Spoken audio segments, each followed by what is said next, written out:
Hello friends, welcome to you all. आज हम यहाँ पर डिस्कस करने वाले हैं 27 नवंबर 2019 में कंडक्ट हुए यूपीपीसीएल जूनियर इंजीनियर इलेक्ट्रिकल के पेपर के बारे में। ठीक है, जो कि मॉर्निंग शिफ्ट का पेपर है। इसका इवनिंग शिफ्ट का पेपर मैं ऑलरेडी इसका सॉल्यूशन बना चुका हूँ। अगर आपने नहीं देखा है तो प्लेलिस्ट से जाकर आप देख सकते हैं, बाकी मैं डिस्क्रिप्शन में भी इसकी लिंक दे दूंगा। ठीक है, अगर आपके पास कोई पेपर है जिसका आप सॉल्यूशन करवाना चाहते हैं तो आप मुझे मेल कर सकते हैं इलेक्ट्रिकल टेक फोरम @gmail.com। ठीक है, स्पेस कहीं पर भी नहीं है।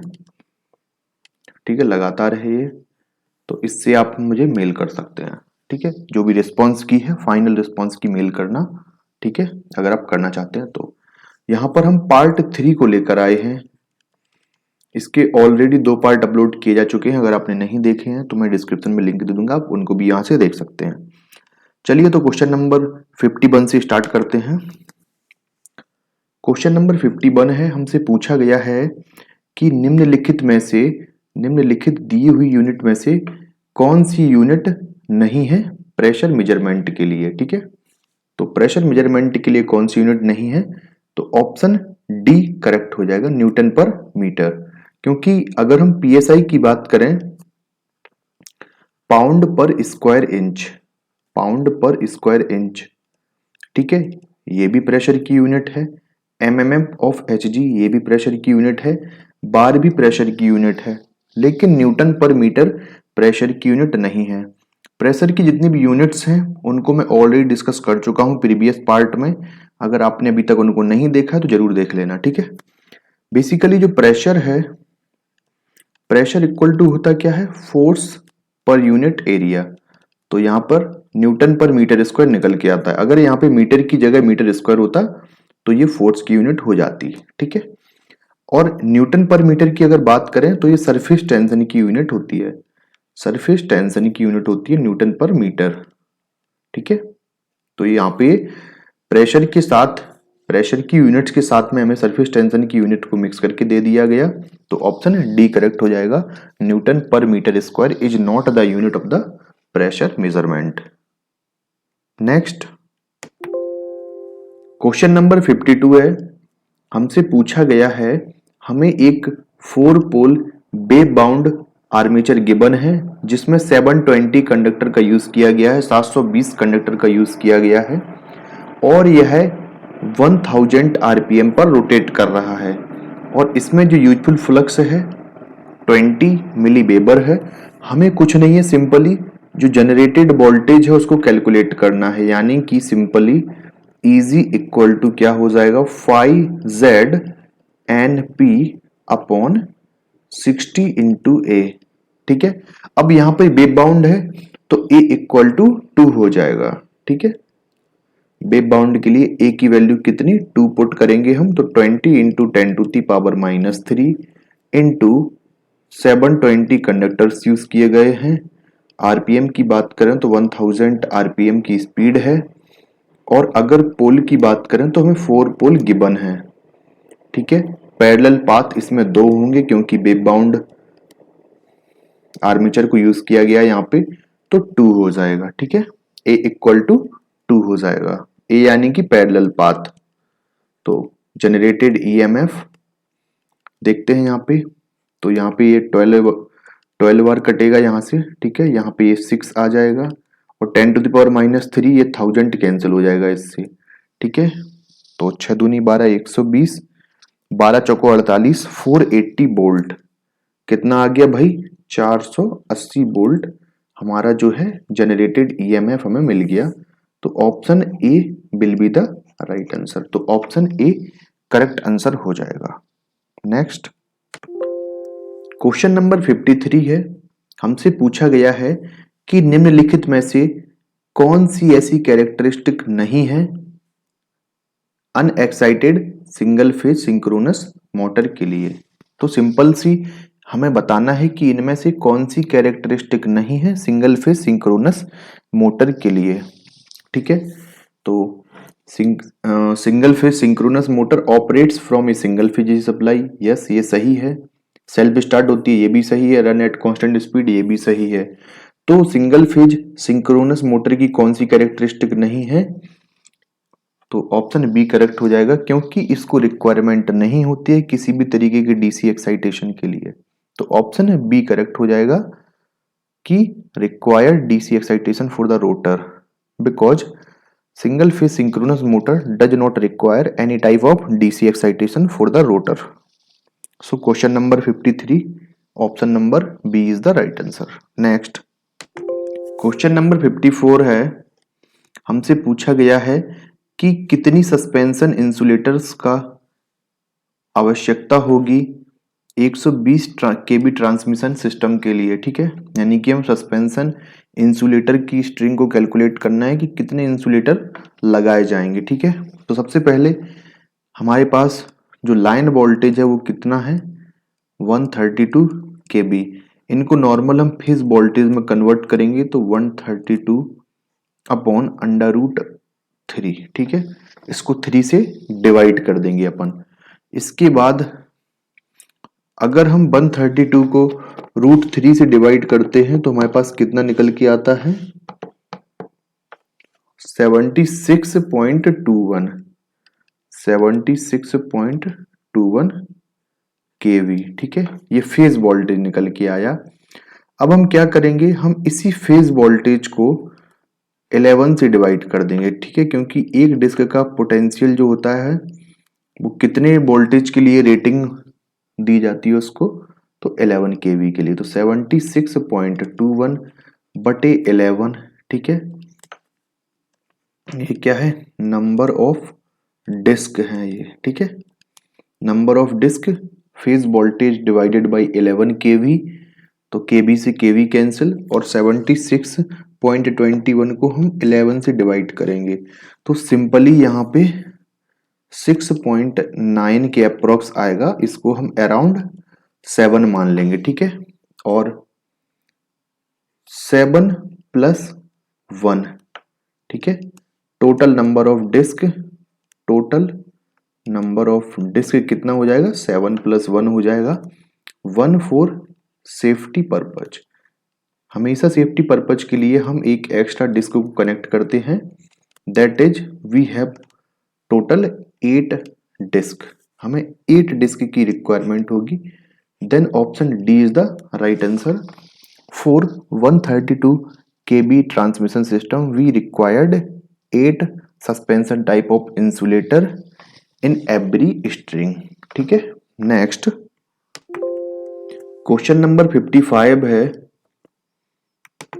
हमसे पूछा गया है कि सर्किट ब्रेकर के केस में जो the rate of rise of restriking voltage यानी कि RRR भी होता है उसको किस में एक्सप्रेस किया जाता है।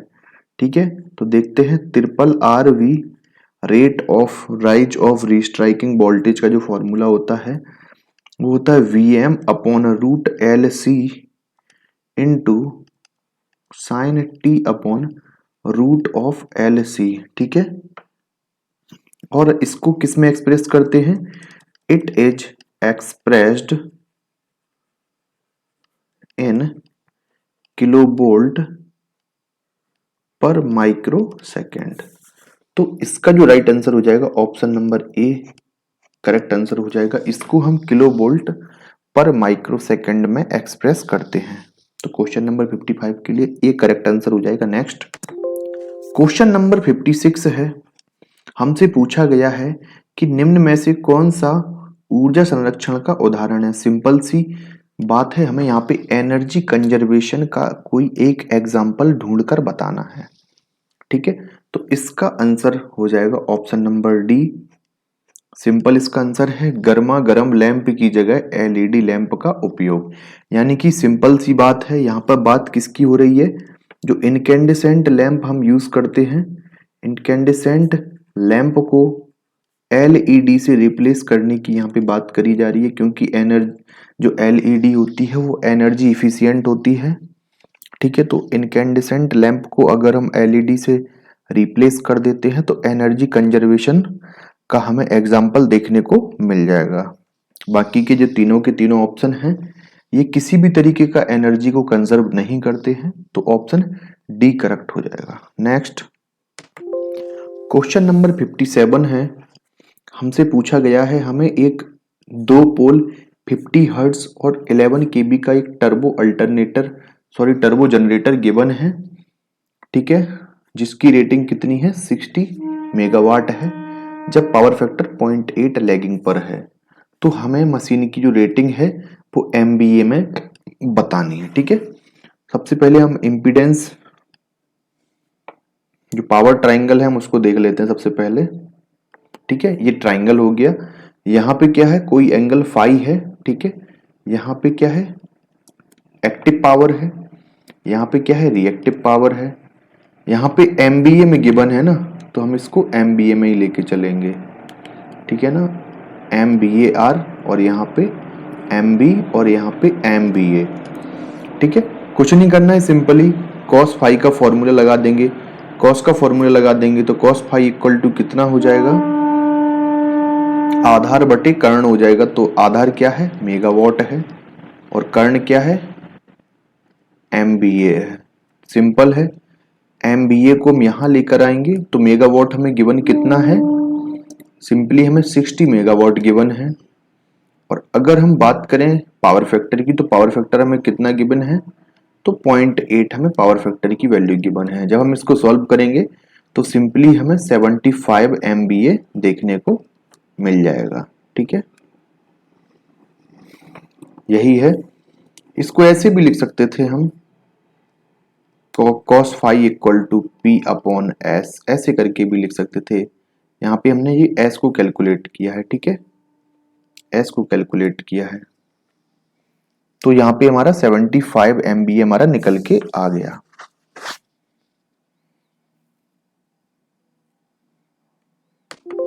हमारा S इक्वल टू कितना आ गया निकल के, 75 MVA। Then option C is the right answer. 57 के लिए ऑप्शन C करेक्ट हो जाएगा। नेक्स्ट क्वेश्चन नंबर 58 है, हमसे पूछा गया है कि 240 वोल्ट के AC सप्लाई आपूर्ति के लिए इस्तेमाल केबल की विद्युत धारा वहन क्षमता कितनी होगी।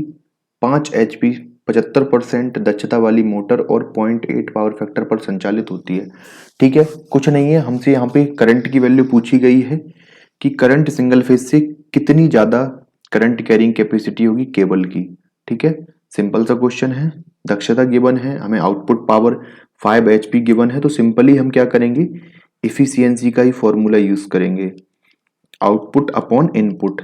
तो आउटपुट कितना है, 5 HP है, तो आउटपुट को नॉर्मल वॉट रेटिंग में HP में है यहाँ पे, तो वॉट रेटिंग में 746 से मल्टीप्लाई कर देंगे, 746 से मल्टीप्लाई कर देंगे। देखो सिंपल सी बात है, चाहे 735 ले लो या 735.5 ले लो या 746 ले लो, आंसर कंपेरेटिवली हमें सेम ही देखने को मिल जाएगा, ठीक है। तो 5 इंटू 746 डिवाइडेड बाई इनपुट, ठीक है। और यहाँ पे अगर हम इफिशियंसी की बात करें तो अगर हम इनपुट यहाँ से निकालेंगे तो 5 इंटू 746 यहाँ पे हमें मिलेगा 3730 अपॉन, इनपुट उस साइड चला गया, अपॉन में इफिशियंसी आ जाएगी, परसेंटेज का साइन हटाएंगे तो 0.75 आ जाएगा। जब इसको हम 0.75 से डिवाइड करेंगे तो हमें मिल जाएगा, हमें इनपुट मिल जाएगा 4973.33, ठीक है, हमें आउटपुट मिल जाएगा, ये वॉट में रहेगा। अब सिंपली हमें करना क्या है, इनपुट हमारे पास आ चुका है, अब हम क्या करेंगे, इनपुट पावर का फॉर्मूला लगा देंगे VI cos फाई का, ठीक है। अब यहां से हम I इजीली कैलकुलेट कर लेंगे, I इक्वल टू क्या हो जाएगा, जो पावर है इनपुट पावर, तो इनपुट पावर ये है हमारे पास, पावर इनपुट ही तो है ये, तो हम इसको किलोवाट में ले चलते हैं, चाहे नॉर्मली रहने देते हैं क्योंकि एम्पियर में करंट गिवन है। 4973.33 अपॉन वोल्टेज हमारे पास कितना है, 240 वोल्ट है, और पावर फैक्टर हमारे पास कितना है, 0.8 है, ठीक है। जब हम इसको डिवाइड कर देंगे 240 इंटू 0.8 से तो हमें मिल जाएगा 25 पॉइंट समथिंग हमें कुछ देखने को मिल जाएगा। 25 पॉइंट यहाँ पे समथिंग कुछ वैल्यू मिलेगी जो कि ऑप्शन डी के नियर अबाउट होगी। तो ऑप्शन डी करेक्ट हो जाएगा। ठीक है, ऑप्शन डी करेक्ट हो जाएगा क्वेश्चन नंबर 58 के लिए। क्वेश्चन नंबर 59 है, हमसे पूछा गया है कि निम्नलिखित में से ऐसा कौन सा एलिमेंट है जो कि पार्ट नहीं है स्टीम पावर प्लांट या थर्मल पावर प्लांट का। तो डिफ्यूजर करेक्ट आंसर हो जाएगा, क्योंकि स्टीम पावर प्लांट में सुपर हीटर होता है, इकोनोमाइजर भी होता है, बॉयलर भी होता है, बट डिफ्यूजर कहीं भी नहीं देखने को मिलता है थर्मल या स्टीम पावर प्लांट में। तो ऑप्शन बी करेक्ट हो जाएगा क्वेश्चन के अकॉर्डिंग। नेक्स्ट क्वेश्चन नंबर 60 है, हमसे पूछा गया है, हमें बताना है कि जो इफिशियंसी होती है मॉइस्ट स्टैटिक प्रेसिपिटेटर की, ठीक है, तो इसकी जो इफिशियंसी होती है वो मैक्सिमम होती है लगभग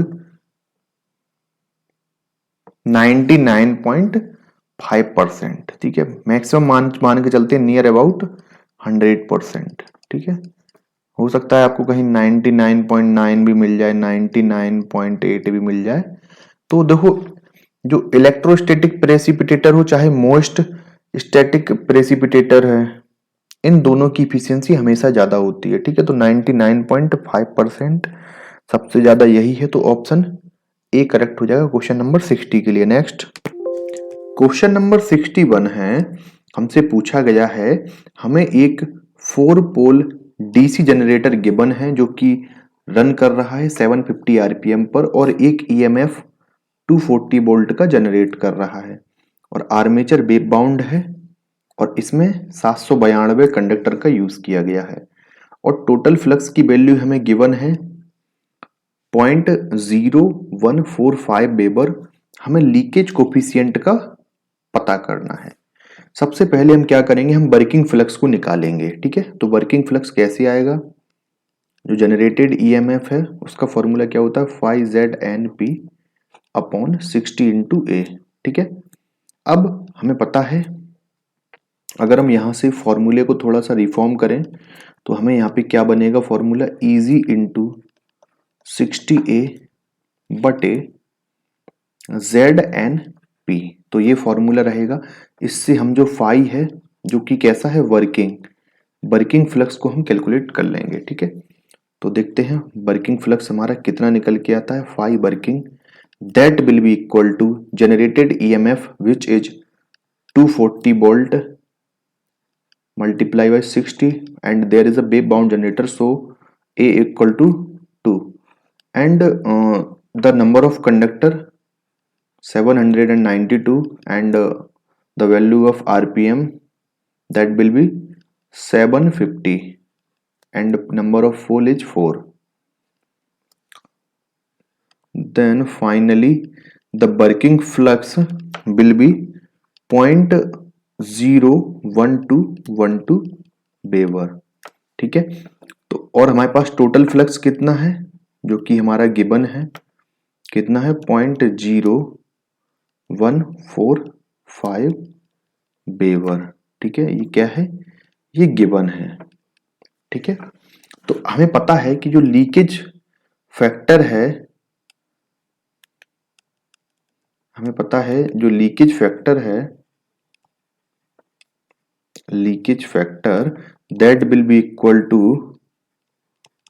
total flux divided by working flux and remember one thing that leakage factor is always greater than 1।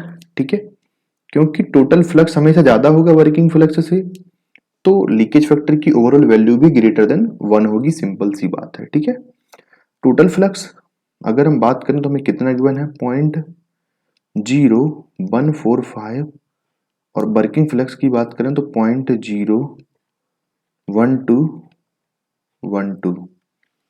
ठीक है, अब इसमें कुछ बचा ही नहीं है, इसमें कुछ भी नहीं है। ठीक है,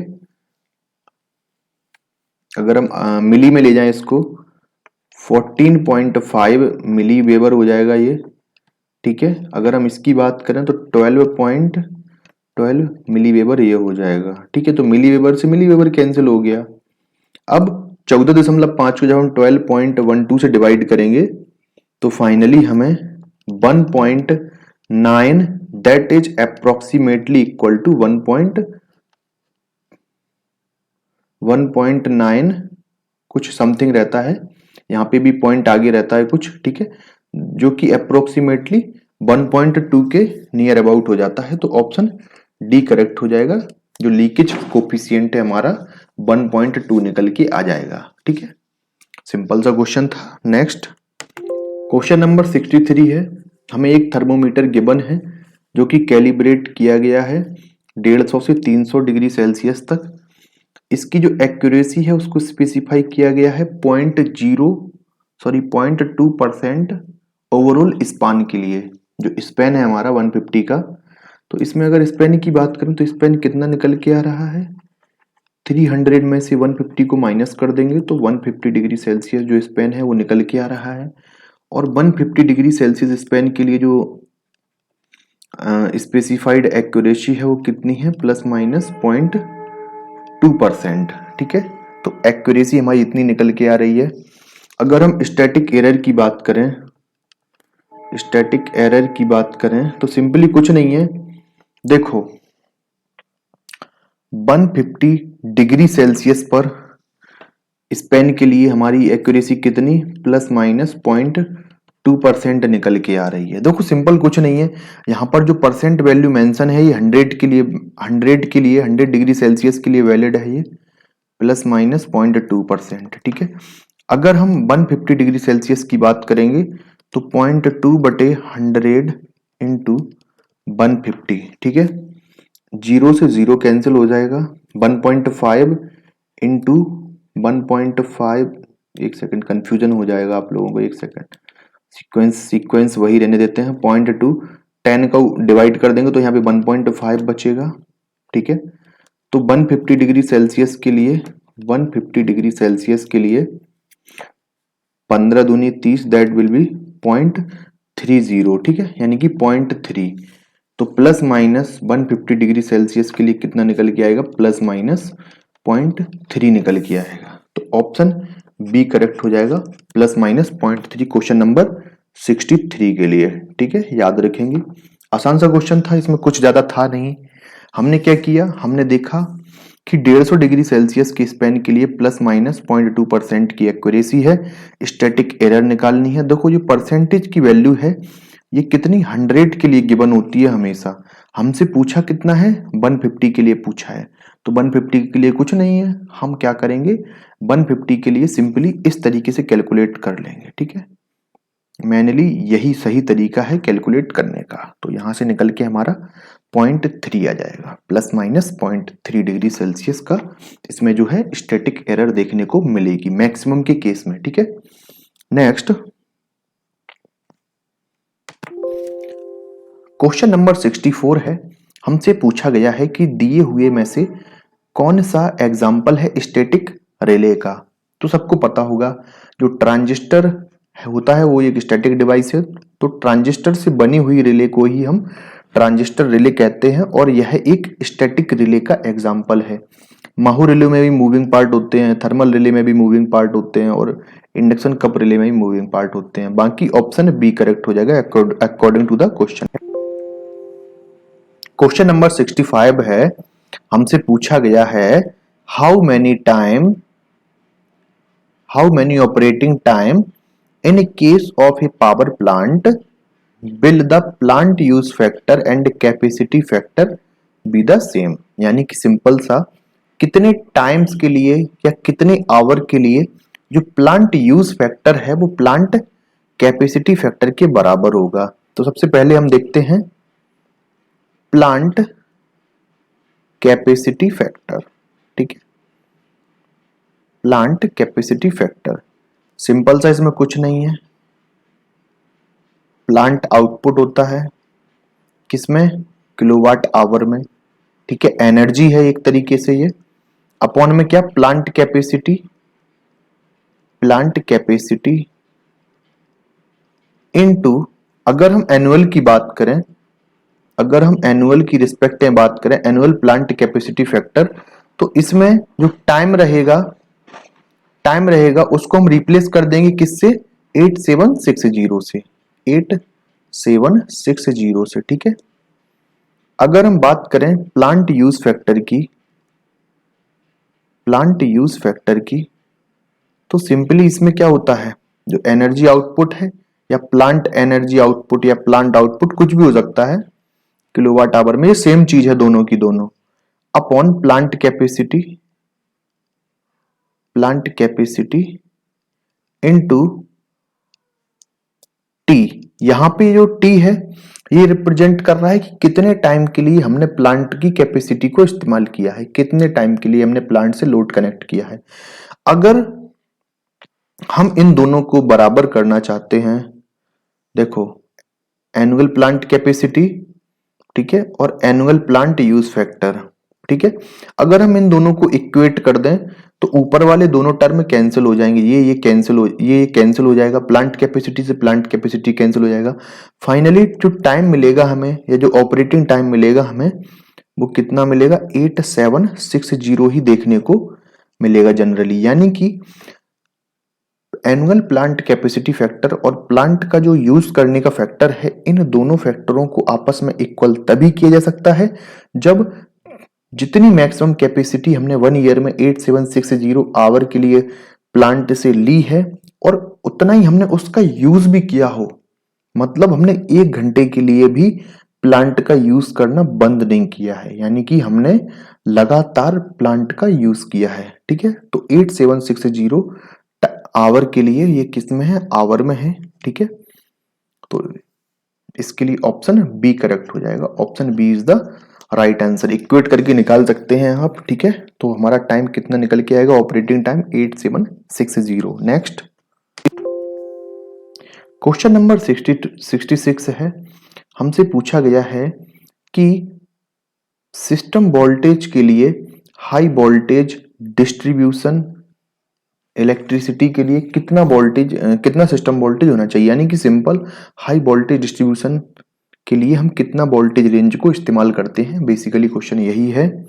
तो इसका आंसर हो जाएगा option number C will be the right answer. देखो अगर लो वोल्टेज की बात आती है तो हम यूज करते हैं अप टू 250 वोल्ट, ठीक है। अगर हम बात करें मीडियम वोल्टेज की तो इसमें बात आती है 250 से लेके 650 वोल्ट तक, ठीक है। अगर हम बात करें हाई वोल्टेज की तो हाई वोल्टेज में बात आती है 650 से लेके 33 केबी तक, ये वोल्ट में है, ये केबी में है, ठीक है। EHV एक्स्ट्रा हाई वोल्टेज की बात करें तो इसकी वैल्यू होती है अबव 33 केबी, ठीक है। RRB जेई में पूछा हुआ क्वेश्चन है ये, मीडियम वोल्टेज की रेंज कितनी होती है, तो 250 से लेके 650 वोल्ट तक। तो ये क्वेश्चंस को, ये पॉइंट को हमें रिमेंबर करके रखना है हमेशा, क्योंकि क्वेश्चंस इन्हीं पॉइंट में से घुमा फिरा के पूछ लिए जाते हैं। नेक्स्ट क्वेश्चन नंबर 67 है, हमसे पूछा गया है कि बूलियन एक्सप्रेशन कौन सा सही है टू इनपुट एक्सक्लूसिव और गेट के लिए, यानी कि हमें सिंपली एक्स और गेट के लिए एक्सप्रेशन को बताना है, ठीक है। तो एक्स और गेट कुछ इस तरीके से आपको देखने को मिलता है, इसमें 2 इनपुट हैं, एक ए हो गया, एक बी हो गया, और बाय यहाँ पर आउटपुट है, ठीक है। तो देखो किसी भी गेट के लिए हम 2 तरीके से 2 फॉर्मेट में एक्सप्रेशन को लिख सकते हैं, एक एसओपी का फॉर्म और एक पीओएस का फॉर्म। सबसे पहले हम इसकी ट्रुथ टेबल को डिजाइन कर लेते हैं, ठीक है। अगर हम ए बी की बात करें, इनके पॉसिबल कॉम्बिनेशंस को देखें तो 0 0 0 1 1 0 एंड 1 1, ठीक है। अब अगर हम इनके आउटपुट की बात करें, बाय इक्वल टू 0 0 का 0 रहेगा, odd number of bunch detector होता है, यहाँ पे 0 मिलेगा फाइनली, ठीक है। तो हमारी ये ट्रुथ टेबल हो चुकी है। देखो अगर हम पीओएस एसओपी की बात करें, सम ऑफ प्रोडक्ट की बात करें, तो सम ऑफ प्रोडक्ट के लिए हम 1 पर फोकस करते हैं, ठीक है। तो सम ऑफ प्रोडक्ट के लिए ये 1 हो गया, ये 1 हो गया, हम इन्हीं दोनों पर फोकस करेंगे। तो एसओपी के फॉर्म में जो बाय इक्वल टू होती है, एसओपी के लिए बाय इक्वल टू कितना निकल कर आएगा, ए बार बी प्लस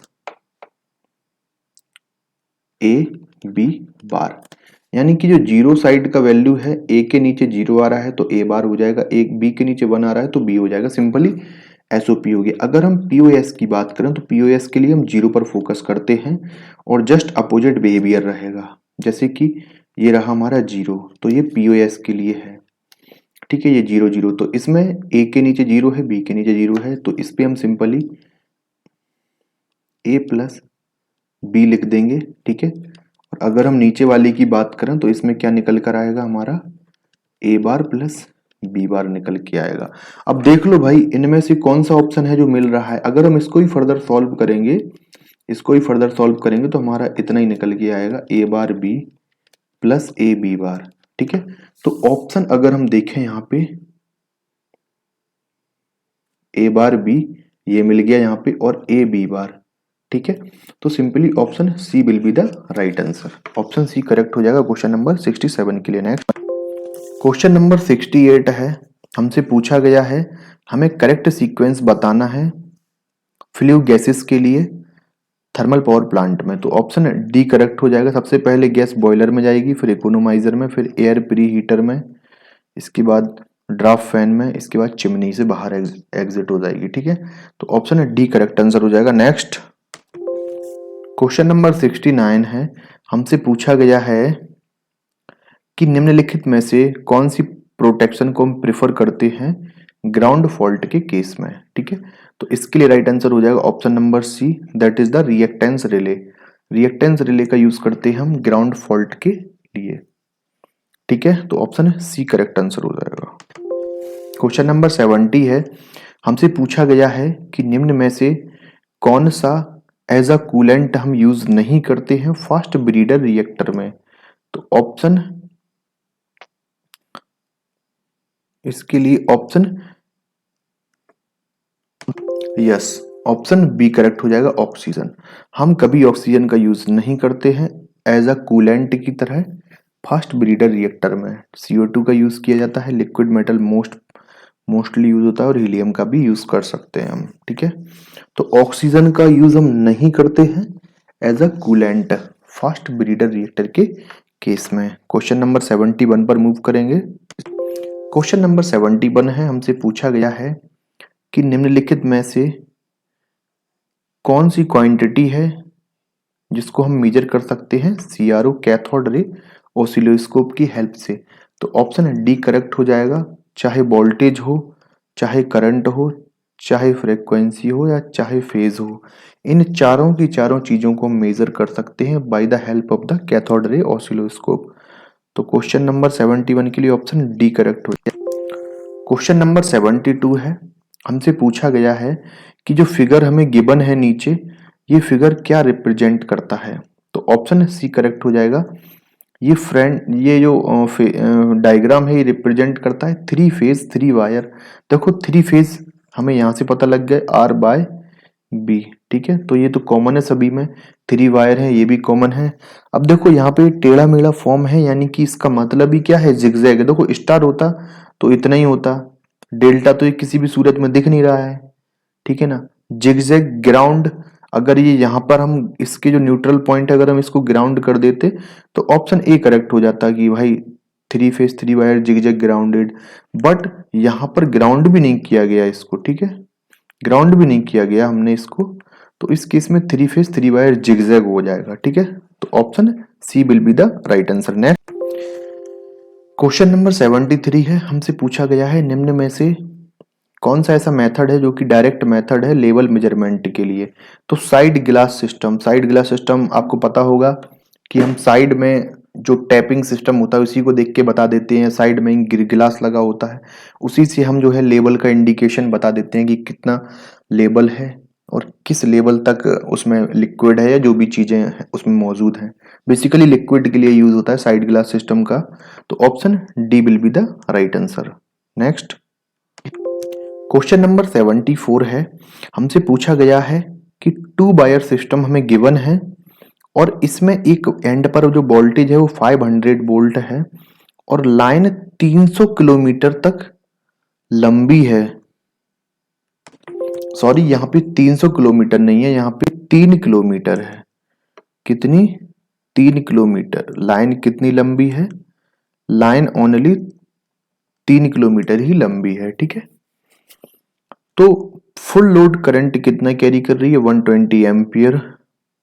हमें बूस्टर का आउटपुट बताना है जिससे कि जो हमारा एंड साइड है, दूसरा एंड है, उस पर 500 का सेम वोल्टेज मेंटेन किया जा सके। और अगर हम केबल रेजिस्टेंस की बात करें तो केबल का रेजिस्टेंस 0.5 ओम का है प्रत्येक किलोमीटर के लिए। देखो सिंपली क्वेश्चन को समझते हैं। एक वायर ये गया, दूसरा वायर ये गया। ठीक है, इसी वायर से, दोनों वायर से हमने क्या किया? अपना बूस्टर ट्रांसफॉर्मर कनेक्ट किया हुआ है। ठीक है, और इसकी ओवरऑल लेंथ कितनी है? 3 किलोमीटर है। इस साइड वोल्टेज 500 वोल्ट है, इस साइड 500 वोल्ट है, बट हमें इसमें जो करंट है वो देखने को कितनी मिल रही है? 120 एम्पियर। तो भाई करंट है इसमें, इसका खुद का 3 किलोमीटर का रेजिस्टेंस है, 3 किलोमीटर का रेजिस्टेंस है इनटू 0.5 ओम पर किलोमीटर। किलोमीटर से किलोमीटर कैंसिल हो जाएगा। हम टोटल रेजिस्टेंस कैलकुलेट कर रहे हैं तो आर टी निकल के कितना? 1.5 ओम आ जाएगा। तो टोटल रेजिस्टेंस कितना? 1.5 ओम आ गया है। ठीक है, अगर हम बात करें वोल्टेज ड्रॉप की, वीडी वोल्टेज ड्रॉप की अगर हम बात करें, ओवरऑल कितना वोल्टेज ड्रॉप होगा पूरी लाइन में? तो 1.5 इंटू 120। ठीक है, तो 15 दूनी 30, 15 एकम 15 और 3 18, 180 वोल्टेज का हमें वोल्टेज ड्रॉप यहाँ पे देखने को मिल रहा है। ठीक है, यानी कि 500 से 500 अगर मेंटेन करना है तो जो भी लाइन का लॉस है वो किसके द्वारा डिलीवर होना चाहिए? वो बूस्टर के द्वारा डिलीवर होना चाहिए। ठीक है, जो बूस्टर है वो डिलीवर करेगा। अब देखो हमें वोल्टेज डिफरेंट मिल गया, वोल्टेज जो ड्रॉप हो रहा है, सॉरी वोल्टेज ड्रॉप लाइन में हमें मिल गया, वो हमें लाइन की करंट ही पता है। तो अगर हम पावर निकालें, ठीक है ना, आउटपुट पावर, ठीक है, बाय बूस्टर, जो बूस्टर है वो कितना आउटपुट पावर देगा? तो भाई सिंपल सी बात है, जो वोल्टेज ड्रॉप है लाइन का 180 वोल्ट, उसको हम मल्टीप्लाई कर देंगे किससे? 120 से। ठीक है, तो डबल जीरो का double zero as it is, 12 अट्ठे 96, 12 एकम 12 और 9 21। ठीक है, तो 21,600 आ गया। अब हम इसको किलोवाट में लेकर जाते हैं तो कितना आ जाएगा हमारे पास? 21.6 किलोवाट। तो हमें ऑप्शन सी करेक्ट हो जाएगा यहाँ पर, 21.6 kilowatt will be the right answer. अब देखो इसमें ऐसा हुआ क्यों? क्योंकि देखो लाइन का वोल्टेज तो लगभग यहाँ पे इक्वल ही है, बट जो लाइन में ओवरऑल लॉस हुआ है 3 किलोमीटर की, उसको कंपनसेट किसने किया है? बूस्टर ने किया है। तो करंट कितनी जा रही है और बूस्टर के अक्रॉस, हमने पूरी लाइन के अक्रॉस ड्रॉप को कैलकुलेट किया, दोनों का मल्टीप्लाई कर दिया। तो ओवरऑल जो पावर लॉस है, देखो यहाँ पे किलोवाट में ही क्यों आना था? क्योंकि जो लाइन में लॉस हुआ है, लॉस है तो वॉट रेटिंग में होगी कोई। ठीक है ना, तो उस हिसाब से 21.6 किलोवाट करेक्ट आंसर हो जाता है क्वेश्चन नंबर 74 के लिए। नेक्स्ट क्वेश्चन नंबर 75 है। हमसे पूछा गया है कि जब हमें किन्हीं दो कंडक्टरों को आपस में ज्वाइंट करना होता है तो हम किस तरीके का जो है स्कीम को यूज करते हैं? तो ज्वाइंटिंग स्लीव होती है, कुछ इस तरीके से होती है, कुछ ऐसी राउंड शेप में होती है। जो हमारा तार खत्म होने वाला है उसको इस साइड फंसा दिया जाता है, जकड़ दिया जाता है, उसको रोल कर दिया जाता है, और जो नया वायर है जिससे हमें आगे फर्दर लाइन को कंटिन्यू करना है उसको भी कुछ इसी तरह से फंसा दिया जाता है, रोल कर दिया जाता है। और यहाँ पे इंटरनली भी कनेक्ट रहते हैं और बाहर एक मेटल की रॉड होती है, ये भी कनेक्ट रहते हैं। और इसके ऊपर एक, अब तो बहुत सारी आने लगी हैं, इसके ऊपर एक ऐसी कुछ निकले हुए होते हैं कुछ सांचे जैसे, जिससे तार को और मजबूती से बांधा जा सकता है। तो जॉइंटिंग स्लिप का यूज करते हैं हम किन्हीं भी दो कंटिन्यूअस वायरों के बीच में जॉइंट बनाने के लिए। ठीक है, तो क्वेश्चन नंबर 75 के लिए बी करेक्ट आंसर हो जाएगा। ठीक है फ्रेंड्स, यहाँ पर हमारे 25 क्वेश्चंस कंप्लीट होते हैं, यानी कि पार्ट 3 हमारा कंप्लीट हो गया। नेक्स्ट पार्ट 4 मैं जल्दी ही लेकर आऊंगा। ठीक है, अगर आपको लेक्चर अच्छा लगा है तो लाइक जरूर करें, सब्सक्राइब करें चैनल पे अगर आप नए हैं, और आपके जितने भी सहपाठी हैं, जितने भी क्लासमेट्स हैं, उन सबको वीडियो को शेयर कर दें, ताकि आने वाले समय में जितने भी इम्पोर्टेंट नोटिफिकेशंस हैं और लेक्चर्स हैं वो आपको मिलते रहें। ठीक है, तो thanks for watching and God bless you all.